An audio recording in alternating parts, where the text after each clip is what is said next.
Estamos a pocos días para que comience el evento más grande del mundo. Un torneo donde cada 4 años 32 países se disputan por alcanzar la gloria máxima, dejándonos momentos eufóricos y llenos de alegría, como también momentos tristes. En fin, es un evento donde la pasión y los sentimientos no tienen límites. Estamos hablando nada más y nada menos de El Mundial de Fútbol.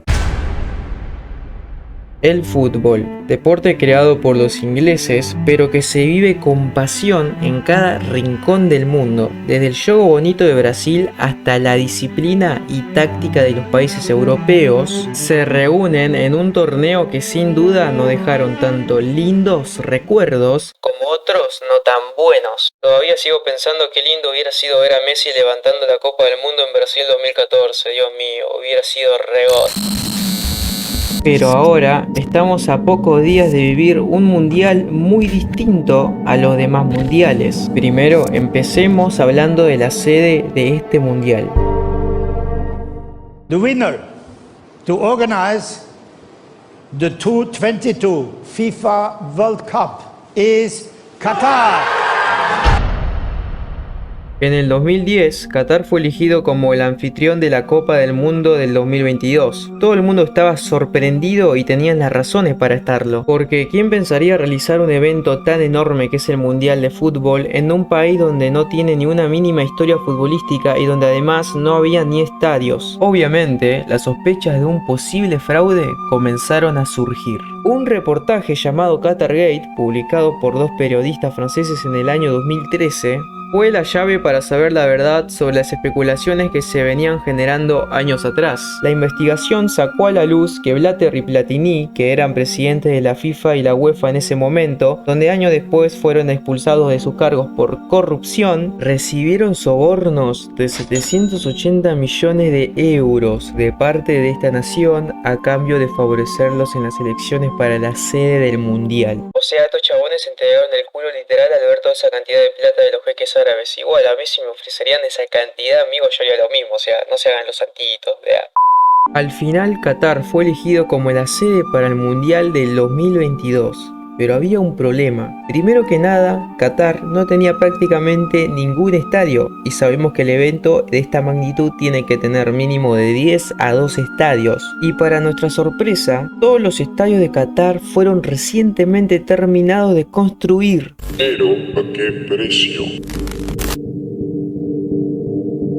Alrededor de 6.500 trabajadores provenientes de Pakistán, Nepal y la India perdieron la vida en Qatar a lo largo de estos últimos 11 años. La explotación y la inseguridad laboral era el día a día para estos trabajadores, dejando la perturbadora cifra de 12 trabajadores muertos por semana. Morían por las terribles condiciones de trabajo, por accidentes debido a la alta inseguridad y otros por hambre, porque a veces pasaban meses y ni siquiera recibían sus sueldos. घर जान त अब पैसा छैन त्यसकारण नभएको नि पैसा भए त को बस्यो र यहाँ एक सालको स्यालेरी मिलेको छैन अब कसरी घर जाने टिकट काट्ने पैसा पनि छैन अब टिकट मात्र लिएर जानु पनि भएन रे त्यहाँ 4 साल भइसक्यो घरबाट आएको टिकट मात्र लिएर जानु. Si nos ponemos en el lugar de aquellos trabajadores, imagínate estar en la obra y tranquilamente encontrarte con el cadáver con el que alguna vez fue tu compañero de trabajo. Claramente sería algo que te podría dejar traumado fácilmente. En Qatar tratan de ocultar la realidad, pero como dice esta frase, es difícil tapar el sol con un solo dedo. Mucho antes de estas tragedias, Qatar es conocido como un país donde todavía se practica la esclavitud de forma discreta, dando mucha polémica y teniendo una imagen negativa en el mundo. Y con esto, hagámonos una pregunta. ¿Por qué un país con escasa notoriedad en el fútbol y que nunca ha clasificado a un mundial estaría tan interesada en dar enormes cantidades de dinero para ser el anfitrión del evento más grande del mundo? Según las investigaciones, la respuesta es sencilla. En la historia de la humanidad, el gran arma para manejar y manipular a las masas de personas, sin duda alguna, son los medios de comunicación, donde en vez de ser transparentes y mostrarnos la realidad, nos hacen pasar por alto la parte amarga y cruel de la verdad. Por ejemplo, algo muy similar pasó en Argentina en el Mundial del 78, en la cual el mismo país fue anfitriona de ese mundial, donde todos los medios y noticias solo hablaban de la selección argentina y el mundial, pero los que no saben, en esa época Argentina estaba pasando por un momento muy oscuro en su historia. Estamos hablando de la dictadura militar, que duró desde 1976 hasta 1983, donde fueron torturados y desaparecidos más de 30.000 argentinos en aquel corrupto gobierno. Y obviamente usaron como truco publicitario el mundial, con el objetivo de limpiar la imagen negativa que había en ese momento en el país.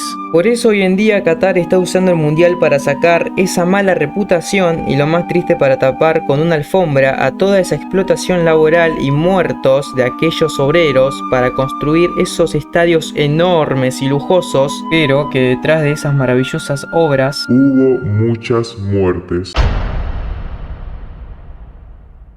Es muy triste saber que, más allá de lo lindo y sano que es el fútbol, en estos últimos años el negocio y la corrupción siguen ensuciando cada vez más este deporte. Y lo más oscuro es cómo estas personas, por ambición al dinero, sacrifican las vidas de personas inocentes sin importar el daño y las consecuencias, con el único objetivo de construir estadios en un país con ningún pasado futbolístico para llevar a cabo El mundial más corrupto y sanguinario jamás visto.